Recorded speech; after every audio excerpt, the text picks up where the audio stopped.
Hello everyone. So today we'll be starting with the chapter 6 class 10th life process. This side Kanupriya Sharma and and हम पढ़ने वाले हैं about life process line by line NCERT. So how do we tell the difference between what is alive and what is not alive? हम कैसे बता सकते हैं कि क्या living है और क्या non living है? ठीक है? कैसे बता सकते हैं? Obviously कोई चीज move कर रही है, okay, but that is not the only aspect. क्या वो सिर्फ एक एस्पेक्ट है? नहीं. अगर कोई चीज कोई एक प्रोसेस कर रही है, मतलब कई सारे प्रोसेस को मिला के हम तब कहते हैं कि लिविंग और ये लिविंग है या नॉन लिविंग है. If we see a dog running or a cow chewing cud or man shouting loudly on the street, we know that these are living beings. What if the dog or the cow or the man were asleep? मान लो हम कह रहे हैं कि भाई इनके movement से, इनके चिल्लाने से, इनकी इन सब चीजों से हम इनको ये कह देते हैं कि ये लिविंग है. तो हम अगर ये सो रहे हो तो क्या इनको लिविंग कहेंगे? We would still think that they were alive. But how did we know that? But हम कह देते हैं कि अब भाई वो तो अभी भी वो अब डॉग बार्क नहीं कर रहा, अब डॉग रन नहीं कर रहा, अब काउ च्यू नहीं कर रही, लेकिन वो स्लीप में है, मूव नहीं कर रहे, लेकिन फिर भी हम कहते हैं कि अब वो अलाइव हैं. क्यों? What about plants then?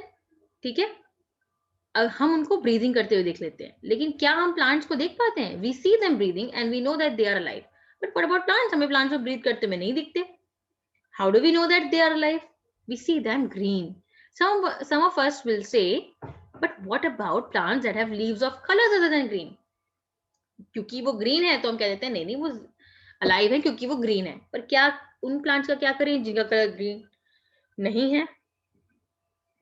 They grow over time, so we know that they are alive. तो हम क्या करते हैं, उनको ऑब्जर्व करते हैं कि धीरे धीरे वो उनकी हाइट बढ़ रही है, उनमें लीव्स आ रही हैं, तो हम कहते हैं कि यस इट इज लिविंग. वो एक ही जगह स्थिर नहीं है. ऐसा नहीं है कि एक लीफ थी या 10 लीव्स थी तो 10 ही हैं. टाइम्स के साथ साथ लीव्स भी बढ़ रही हैं, प्लांट ग्रो भी कर रहा है, फ्लावर्स भी आ रहे हैं. In other words we tend to think of some sort of movement. तो हम यूजुअली लिविंग और नॉन लिविंग को मूवमेंट के बेसिस पे कैटेगराइज कर देते हैं कि भाई जो मूव कर रही है वो लिविंग है और जो मूव नहीं कर रही वो लिविंग है, चाहे वो ग्रोथ रिलेटेड हो. इधर ग्रोथ रिलेटेड और not as common evidence for being alive. हम देखते हैं भाई कोई चीज बढ़ रही है, उसकी हाइट बढ़ रही है या कुछ है, तो उसे हम कहते हैं वो अलाइव है. But A plant that is not visibly growing, हम तो कह रहे हैं चलो ठीक है, प्लांट को हम उस बेसिस पे कह रहे हैं कि इसकी हाइट बढ़ गई. मान लो हाइट बढ़ गई, अब एक हाइट पे पहुंच चुका है प्लांट और अब वो हमें हाइट उसकी बढ़ती हुई नहीं दिख रही, तो क्या हम उसको नॉन लिविंग कह देंगे? हमें तो विजिबल नहीं दिख रहा उसका मूवमेंट. सो यूजिंग, अब वो अगर मूव कर भी रहा है तो हवा की वजह से मूव कर रहा है, तो फिर so using visible movement as a defining characteristics of life is not enough. हम विजिबल मूवमेंट के भाई हमें मूव करते हुए जरूर दिखे, उसी को हम बेसिस बना ले ग्रोथ का, तो that is not the right thing. Movements over very small scales will be invisible to the naked eye. Movement जो थोड़े थोड़े स्मॉल लेवल पे जो होते हैं वो कई बार हमें दिखते नहीं है. Like movements of molecule for example. Is this invisible molecular movement necessary for life? क्या ये जरूरी है? क्या ये मॉलिक्यूलर मूवमेंट जो हमें दिखता नहीं है, क्या ये जरूरी है? If we ask this question to professional biologists, they will say yes. अगर हम किसी बायोलॉजिस्ट से पूछेंगे तो वो कहेंगे कि हाँ भाई जरूरी है. क्यों नहीं जरूरी है? In fact, virus do not show any molecular movement in them. अगर हम वायरस की बात करें, और अब तो कोविड के टाइम में तो वायरस के बारे में सब जानते हैं, तो वायरस तो मॉलिक्यूलर मूवमेंट भी शो नहीं करता, तो क्या हम उसे नॉन लिविंग कहते हैं? नहीं कह सकते, और आज की डेट में तो बिल्कुल नहीं कह सकते क्योंकि उसने इतनी एक बड़ी बीमारी फैला रखी है. Until they infect some cell. लेकिन जैसे ही हम वो देखते हैं कि वो वायरस बाहर तो इनएक्टिव होता है, लेकिन हम उसे नॉन लिविंग नहीं कह सकते, क्योंकि जैसे ही वो किसी होस्ट सेल में जाता है तो वो एक्टिव हो जाता है. And that is partly why there is controversy about whether they are truly alive और नॉट. और इसीलिए हम ना उसको लिविंग की कैटेगरी में डाल पाते हैं, ना उसे हम नॉन लिविंग की कैटेगरी में डाल पाते हैं, क्योंकि बाहर तो बॉडी के बाहर, सेल के बाहर, जब वो सेल के कांटेक्ट में नहीं होता तो वो इनएक्टिव होता है, कुछ काम नहीं करता, कोई मूवमेंट शो नहीं करता. पर जैसे ही वो एक होस्ट सेल में आता है तो वो वहां अपना मल्टीप्लिकेशन करने लग जाता है, ग्रो करने लग जाता है, और फिर उससे रिलेटेड जो भी डिजीज है वो उस पर्सन को होने लग जाती हैं. Why are molecular movements needed for life? We have seen in earlier classes that living organisms are well organized structures. They can have tissues, tissues have cells, cells have smaller components in them.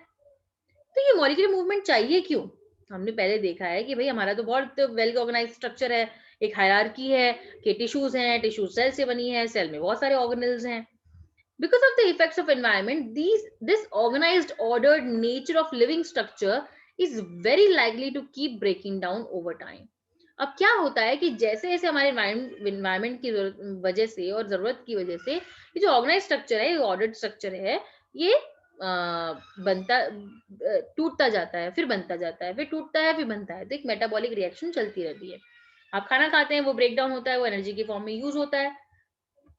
तो वो एक किसी चीज को आपने break down करा, उसमें कुछ इंटरमीडिएट फॉर्म हुए जो आपकी बॉडी को नरिशमेंट भी दे रहे हैं.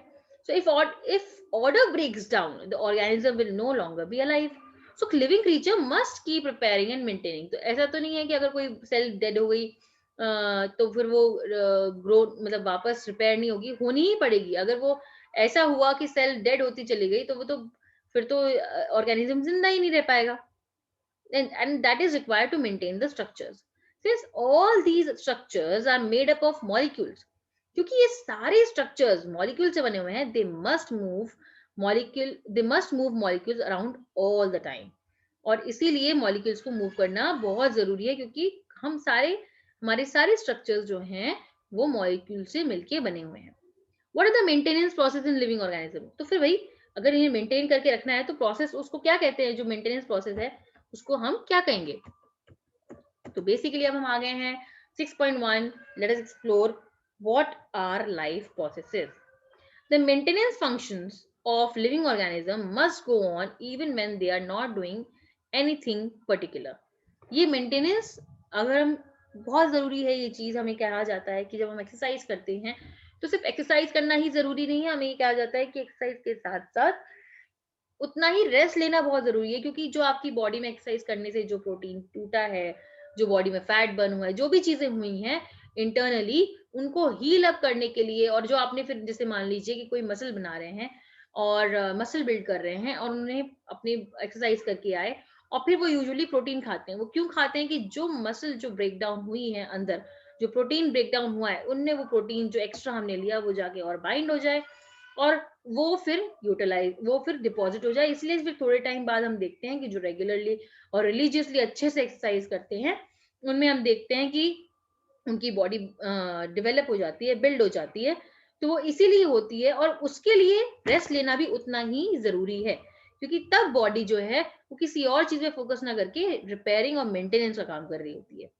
Even when we are just sitting in class, even if we are just asleep, the maintenance job has to go on. अभी मैं बैठी हुई हूँ, मैं सिर्फ बात कर रही हूँ, लेकिन क्या मेरी बॉडी में और कोई रिपेयरिंग प्रोसेस चल रही है? जरूर चल रही होगी, मेंटेन कर रहा होगा, मेरी हार्ट बीट चल रही है, ये सारी प्रोसेस चल रही है. मैं अपना काम कुछ और कर रही हूँ, लेकिन मेरी सारी जो बेसिक प्रोसेसेस है वो चल रही हैं और वो चलनी पड़ेंगी अगर मुझे सर्वाइव करना है तो. The process which together perform the maintenance job are life processes. और ये जो प्रोसेस हैं, ये सारी जो मिलके हमारे लाइफ के को मेंटेन करने में हेल्प करती हैं, उनको हम लाइफ प्रोसेसेस कहते हैं. तो ये आप अच्छे से समझा सकते हैं अगर ये क्वेश्चन आता है तो. नो नीड टू ओनली आपने डेफिनेशन लिख दी, उसको थोड़ा सा इलेबोरेट करके अगर समझा दें तो उसमें कुछ हानि नहीं है, अच्छा ही है. वो टीचर भी जो भी चेक करेंगे वो ये समझेंगे कि इस पॉइंट को अच्छे से समझा पाया है बच्चा. Since these maintenance processes are needed to prevent damage and breakdown, energy is needed for them. This energy comes from outside the body of the individual organism. So there must be process to transfer a source of energy from outside the body of the organism, which we call food. अब ये सारी जो maintenance process हैं, ये हमारे body में जो damage है, जो ब्रेक डाउन है, उन सब के लिए उनको ठीक करने के लिए जरूरी है. लेकिन कोई भी प्रोसेस, कुछ भी होने के लिए हमारी बॉडी में, कुछ भी चीज को ठीक होने के लिए एनर्जी तो चाहिए. तो वो एनर्जी कहाँ से आएगी? वो एनर्जी आती है बाहर से, हम तो अंदर बिल्ड नहीं कर पाते. और वो जो एनर्जी है वो हमारी बॉडी में जो ट्रांसफर होती है एनर्जी के फॉर्म में, यूटिलाइजेबल फॉर्म में, वो फूड से ट्रांसफर होती है. तो हम फूड खाते हैं, वो डाइजेस्ट होता है और उसके बाद जो उससे एनर्जी निकलती, उससे हमारी सारी प्रोसेसेस जो हैं वो वर्कआउट होती हैं. and inside this process we commonly call nutrition. So if the body size of the organism is to grow, additional raw material will also be needed from outside. Since life on earth, हमें अगर अपनी body को grow करवाना है, अगर कुछ भी करवाना है, तो हमें उसमें बॉडी में जो उसकी रिक्वायरमेंट है वो डालनी पड़ेगी, जो बेसिक चीजें वो डालनी पड़ेंगी. अगर हम ये सोचें, हाँ ऑब्वियसली जो मोटे हो, जो जिनका वेट बढ़ जाता है, वो ऑब्वियसली ज्यादा डाल रहे हैं अपनी बॉडी में और उतना एक्सरसाइज, उतना फिजिकल एफर्ट डाल नहीं रहे. और जो खा के भी जो दुबले रह जाते हैं, कि कई लोग होते हैं जो कहते हैं कि हम अच्छे से खाते हैं पर हम नहीं कर पाते, तो या तो उनका मेटाबॉलिक रेट बेस जेनेटिकली बहुत फास्ट है, या फिर वो इतना खाते, इतना जितना खाते हैं उतना काम कर लेते हैं, उतने फिजिकल एफर्ट्स डाल लेते हैं, तो वो जो चीजें जो भी करते हैं उसमें वो सारा का सारा जो उनने खाया वो सब पच जाता है, तो बॉडी पे दिखता नहीं है. Since life on earth depends on carbon based molecules, most of these, हम लोग यहाँ पे हैं, most of these food sources are also carbon based. Depending on the complexity of this carbon source, different organisms can use different kinds of nutritional process. अब क्योंकि हमारी life जो है वो डिपेंड करती है कार्बन बेस्ड मॉलिक्यूल्स में, तो हमारा फूड सोर्स भी कार्बन बेस्ड होगा. और डिफरेंट कार्बन सोर्सेज भी ऐसे नहीं कि बहुत एक ही टाइप के हैं, कॉम्प्लेक्सिटी लेवल पे भी हमारे कार्बन सोर्सेज बहुत डिफरेंट हैं. आप केला खाते हैं, आप आलू खाते हैं, उनमें फर्क है. ठीक है, क्यों? आलू ज्यादा कॉम्प्लेक्स होता है देन बनाना. और अगर आप राइस खाते हैं, रोटी खाते हैं, तो दोनों में फर्क है. दोनों ही सोर्स ऑफ एनर्जी हैं, दोनों ही कार्बोहाइड्रेट्स हैं, लेकिन जो राइस है वो लाइट है, वो फटाफट डाइजेस्ट हो जाएगा, और जो रोटी है वो फटाफट डाइजेस्ट नहीं होगी. तो इसीलिए कहा जाता है कि अगर आप मॉर्निंग में आप ऐसी कोई चीज, अगर आपको कहीं जाना है, नाश्ता करना है, तो आप नाश्ता ऐसा कुछ करिए जो कि आपको एकदम स्पाइक ऑफ एनर्जी ना दे, आपको पूरे दिन सस्टेन करने के लिए, या जब तक लंच टाइम है तब तक सस्टेन करने के लिए आपको एनर्जी दे दे. उतनी एनर्जी अगर आपको मिल जाएगी तो आप सस्टेन हो जाते हो, और आपकी बॉडी जो है वो उसको प्रॉब्लम नहीं होती. ठीक है. और जो अगर आप वैसी चीजें लोगे अगर आप सुबह सुबह अगर आप ऐसी चीज लोगे जो हाई इन शुगर है और इजी टू डाइजेस्ट है, तो वो आपको उस 1-2 घंटे के लिए, आधे घंटे के लिए आपको एकदम से हाई एनर्जी तो देगी, लेकिन उसके बाद एकदम से एनर्जी डाउन हो जाएगी, और फिर you will be hungry again with in 1 hour or 2. But आप थोड़ा कॉम्प्लेक्स अगर कार्बोहाइड्रेट खाओगे, तो वो धीरे धीरे धीरे धीरे ब्रेक डाउन होगी, और बाय द टाइम आपका लंच होगा तो you will not feel, you'll neither feel very high energy and nor you will feel low in energy. So आपको दोनों ही चीज बैलेंस हो जाएंगी, और बाय द टाइम लंच होगा you will be ready to eat for take another meal. The outside we are here, the outside sources of energy could be quite varied. Since the environment is not under the control of the individual organism, these sources of energy therefore need to be broken down or built up in the body. अब क्योंकि ये जो हम sources लेते हैं ये different different type के होते हैं, और since the environment is not under control of individual organism, हम सब एनवायरमेंट को कंट्रोल नहीं कर सकते. दीज सोर्स ऑफ एनर्जी, इसलिए उनको हमारी बॉडी में टूटना पड़ता है. कुछ तो इजीली डाइजेस्ट हो जाते हैं तो इतना प्रोसेस प्रॉब्लम नहीं होता, पर कुछ जो है वो टाइम लेते हैं. एंड लेकिन हमारी बॉडी, चाहे कॉम्प्लेक्स ले लो आप, चाहे इजी खाना ले लो, उसको एक ही फॉर्म ऑफ खाना समझ में आता है. इन द सेंस हमारी बॉडी एक ही फॉर्म ऑफ खाने को यूज कर सकती है. ठीक है. और अगर वो उस फॉर्म में आ जाता है जल्द से जल्द तो जल्दी यूज कर लेगी, और उस फॉर्म में नहीं आ पाएगा तो नहीं यूज कर पाएगी. अब वो उस फॉर्म क्या है ma'am?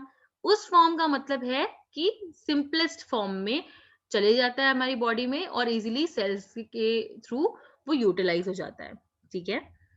So therefore need to be broken down or built up in the body and must be finally converted to a uniform source of energy that can be used for various molecular movements needed for maintaining living structures. और फिर जो है ये finally के ऐसे form में convert होता है, एनर्जी फॉर्म में, जो कि डिफरेंट डिफरेंट मॉलिक्यूलर मूवमेंट्स करवाता है, और बॉडी को ग्रो करने में भी हेल्प करता है, और बॉडी के अदर प्रोसेसेस को भी कंडक्ट करने में हेल्प करता है. For this a series of chemical reactions in the body are necessary. Oxidizing, reducing reactions are some of the most common chemical means to break down molecules. और क्योंकि ये जो फिर reactions होती हैं, ये ज्यादातर हमारे बॉडी में ऑक्सीडाइजिंग, रिड्यूसिंग रिएक्शंस होती हैं, जो मोस्ट कॉमन केमिकल रिएक्शंस होती हैं, और इसके लिए बॉडी को जो सोर्स चाहिए होता है, जो एनर्जी चाहिए होती है, वो तो हम ले ही रहे हैं. The process of acquiring oxygen from outside the body and used in the process of breakdown of food source for cellular needs is that we call respiration. भाई खाना तो खा लिया, लेकिन खाना खाने के बाद खाना खाया क्यों था? ताकि आपको बेटर फील हो, एनर्जाइज फील हो. और एनर्जाइज फील ना हो तो क्या आप वही खाना खाओगे? नहीं खाओगे. तो वो खाने से एनर्जी कहाँ से रिलीज होती है? तो जो हम खाना खाते हैं वो ब्रेक डाउन होके उस फॉर्म में कन्वर्ट हो जाए जो बॉडी यूज कर सकती है, उस प्रोसेस को हम रेस्पिरेशन कहते हैं. In the case of single cell organism, no specific organs for taking in food, exchange of gases or removal of waste may be needed because the entire surface of the organism is in contact with the environment. जो हमारी पूरी की पूरी surface है, अगर एक single celled organism की मैं बात करूं, तो वो उसको स्पेसिफिक ऑर्गन्स चाहिए ही नहीं फूड के लिए या एक्सचेंज ऑफ गैस के लिए या वेस्ट रिमूवल के लिए. वो सारी चीजें, वो सिंगल सेल्ड है, उसको ऑर्गन्स चाहिए ही क्यों होंगे और होंगी कहाँ कहाँ से उसके पास? तो उसकी जो पूरी की पूरी सरफेस है वो डायरेक्टली एनवायरनमेंट से कॉन्टेक्टेड रहती है. तो उसको जो भी चाहिए या जो भी रिलीज करना है, जो भी वेस्ट मटेरियल अगर रिलीज भी करना है, वो सब कुछ वो डायरेक्ट होता है. पर what happens when the body size of organism increases and the body design becomes more complex? क्या हो अगर बॉडी हम सिंगल सेड ना हो और बॉडी कॉम्प्लेक्स हो, ऑर्गेनिज्म की बॉडी डिजाइन कॉम्प्लेक्स हो? तो क्या होगा? In multicellular organism all cells में not be in direct contact with the surrounding environment. Multicellular organism में जो सेल्स हैं वो डायरेक्ट कांटेक्ट में नहीं होती हैं. ठीक है. मल्टी सेलुलर जो हमारी बॉडी जो ऑर्गेनिज्म होते हैं, उनकी ऑब्वियसली ऑर्गन्स अंदर होते हैं, तो उनको स्पेसिफिक ऑर्गन्स चाहिए ताकि वो कांटेक्ट कर सके सराउंडिंग एनवायरनमेंट से. उनकी बॉडी में सिंपल डिफ्यूजन काम नहीं करेगा. So we have seen previously how we are here. We have seen previously how in multicellular organisms various body parts have specialized in the functions they perform. ठीक है. हमने देखा है कि पहले भी कि मल्टीसेलुलर ऑर्गेनिज्म में बहुत सारे बॉडी पार्ट जो हैं वो पाए जाते हैं जो कि स्पेसिफिक फंक्शंस करते हैं. We are familiar with the idea of these specialized tissue and with their organization in the body of the organism. It is therefore not surprising that the uptake of food and oxygen will also be function of specialised tissue. और इसीलिए हमारे पास specialised tissues हैं जो अलग अलग काम करती हैं, और स्पेशली जो खाने को लेने का भी और उसको पास करने का और उसको एग्जिट मतलब रिलीज करने के लिए, बॉडी से बाहर निकालने के लिए भी हेल्प निकालने में हेल्प करती है. तो वो स्पेशलाइज्ड टिश्यूज होती हैं हमारे बॉडी में. However, this poses a problem since the food and oxygen are now taken up at one place in the body of the organism, while all parts of the body need them. लेकिन अब तो हम ये कह रहे हैं कि भाई हमारी पूरी बॉडी को चाहिए और ये सारी चीजें तो एक ही जगह होंगी, तो कैसे ये सब कुछ कैसे हर जगह पहुंचेगा? This situation creates a need for transportation system. भाई एक गांव है, वहां पे एक घर में आपने जो मेन घर था, जो सरपंच का घर था, वहां पे आपने जो भी रिक्वायरमेंट, जो भी चीजें उनको चाहिए थी गांव वालों को, जो बेसिक चीजें चाहिए थी, आपने वहां पे एक आपदा के दौरान, एक प्रॉब्लम के दौरान आपने वहां पहुंचा दी.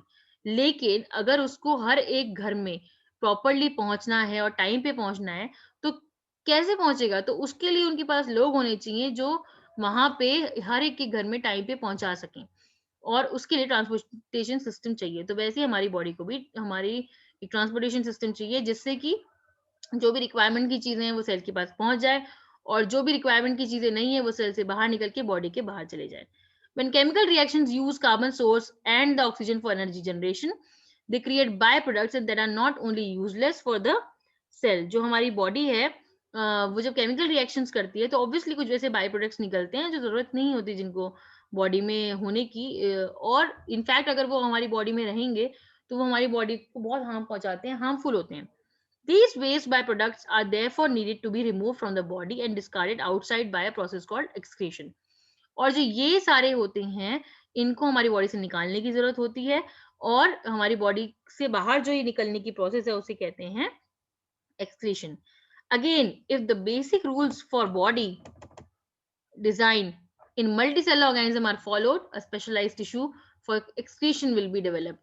और अगर हम इस चीज की बात करें, हम बेसिक रूल्स की बात करें बॉडी डिजाइन के, तो अगेन हमें फिर स्पेशलाइज टिश्यू चाहिए ताकि जो ये काम हो सके, which means that the transportation system, जैसे कि मैंने कहा, will need transport waste away from the cells to this excretory tissue, जो कि हमारी बॉडी से बाहर चीजों को, अनवांटेड चीजों को ले जाएगी। तो अब ये जो क्वेश्चंस हैं ये आप घर करिए और इनके जो आंसर्स हैं मुझे लिख के भेजिए। The first question is, why is diffusion insufficient to meet the oxygen requirement of multicellular organism in human? What criteria do we use to decide whether something is alive? हमने अच्छे से समझाया है। पहला हमने ये बताया कि भाई why is diffusion insufficient, क्यों? क्योंकि सिंपल ऑर्गेनिज्म में तो प्रॉब्लम नहीं होती इंटरेक्ट करने में एनवायरमेंट से, लेकिन मल्टी सेल ऑर्गेनिज्म में प्रॉब्लम होती है क्योंकि स्पेशलाइज्ड ऑर्गन्स एंड टिश्यूज होते हैं। What criteria do we use to decide whether something is alive? क्या क्राइटेरिया होता है? ये सारी प्रोसेसेस होनी चाहिए जो हमने बताई, और अलग अलग लेवल पे हमने देखा कि सारी क्राइटेरिया जब होते हैं और बॉडी को मेंटेन करने के लिए जो भी चीजें, एनर्जी रिक्वायरमेंट जो भी हमें चाहिए वो सारी अवेलेबल होती है, तब हम उसको अलाइव कहते हैं। Not only on the basis of movement या फिर ब्रीदिंग या फिर विजिबल मूवमेंट। ओके, तो मॉलिक्यूलर मूवमेंट जो है वो बेसिकली डिफाइन करता है कि कोई भी चीज अलाइव है या नहीं। What are outside raw material used by an organism? Outside raw material different हो सकते हैं, बट जो फूड आइटम्स हैं वो हर ऑर्गेनिज्म के लिए डिफरेंट होता है। कार्निवोर के लिए डिफरेंट होता है, ओमनिवोर के लिए डिफरेंट होता है, और हर्बीवोर के लिए डिफरेंट होता है, बट होता वो कार्बन बेस्ड कंपाउंड यूजुअली है। What process would you consider essential for maintaining life? कौन सी प्रोसेस आपको लगता है कि जरूरी है? ये मुझे आप ये आंसर आप मुझे टाइप करके कमेंट में लिख के बताइए। ओके, सो अगली क्लास में मिलते हैं, न्यूट्रिशन स्टार्ट करेंगे। Thank you so much, bye bye, take care, bye.